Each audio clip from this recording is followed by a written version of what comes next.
అయితే సహజంగా అందరూ అడిగే క్వశ్చన్ ఏంటంటే అండి, పళ్ళ మొక్కలు కావచ్చు, తీగ జాతులు కావచ్చు, ఏవైనా చాలా పూత వస్తుంది, రాలిపోతుంది ఎందుకండి అని అడుగుతున్నారు. అయితే మనకేంటంటే మొక్కల్లో మేల్ ఫీమేల్ ఫ్లవర్స్ ఉంటాయండి. మేల్ ఫీమేల్స్లో ఫస్ట్ వచ్చే ఫ్లవర్ ఏంటంటే మేల్ ఫ్లవర్స్. ఫస్ట్ అన్ని మేల్ ఫ్లవర్స్ వస్తాయి, ఫీమేల్ ఫ్లవర్స్ అనేవి రావు. ఫస్ట్ అవన్నీ రాలిపోతాయి, ఏం బాధపడకండి. అయితే తర్వాత ఆ మేల్ ఫ్లవర్స్ అన్నీ రాలిపోయిన తర్వాత ఫీమేల్ ఫ్లవర్స్ మేల్ ఫ్లవర్స్ రెండు వస్తాయి. అప్పుడు మనకు కాయ రావటం మొదలవుతుంది. యాక్చువల్గా ఎయిర్ పాలినేషన్తోనే కాయ మొదలవుతుంది.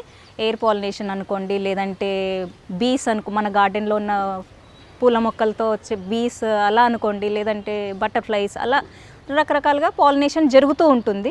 అలా అంటే కొంతమందికి అలా జరగకపోవచ్చు, అంటే ఎయిర్ పాలినేషన్తో కూడా అవ్వకపోవచ్చు. అప్పుడు ఏం చేయాలంటే మనం ఉన్న సొల్యూషన్ ఏంటంటే హ్యాండ్ పాలినేషన్ చేసుకుంటే మనకు ఏదైనా సక్సెస్ అవుతుందండి.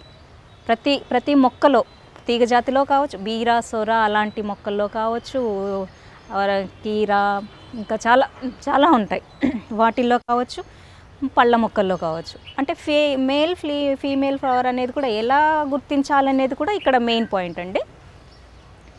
అంటే ఇది మేల్ ఫ్లవర్ అండి.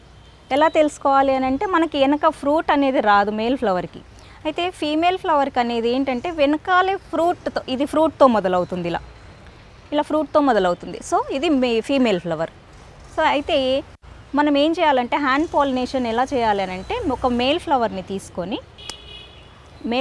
తీసుకొని ఈ లీవ్స్ అన్నీ ఇలా బ్యాక్ సైడ్ ఇలా అనుకొని, యాక్చువల్గా పెయింట్ బ్రష్ ఉంటుంది, చిన్నది ఒక సన్న పెయింట్ బ్రష్ ఉంటుంది. ఆ పెయింట్ బ్రష్ తీసుకొని మేల్ ఫ్లవర్లో ఇలా అనొచ్చు, లేదా ఈ లీవ్స్ అన్నీ వెనక్కని ఇలా కూడా. ఇది మంచి అంటే ప్రతి ఫ్రూట్ నిలబడుతుంది ఇలా పాలినేషన్ చేసిన తర్వాత. ఎయిర్ పాలినేషన్ కానీ లేదంటే బీస్తో అవ్వకపోతే అప్పుడు ఫ్రూట్ అనేది మనకు కన్ఫర్మ్ అయిపోతుంది పాలినేషన్ తర్వాత. అయితే సహజ పాలినేషన్కి తోటలో ఎక్కువ పువ్వులు పెంచుకోవటం చాలా మంచిదండి. అందులో ఎల్లో కలర్ ఉండేలాగా చూసుకుంటే బాగుంటుంది. సహజంగా పాలినేషన్ అవుతుంది మనకు.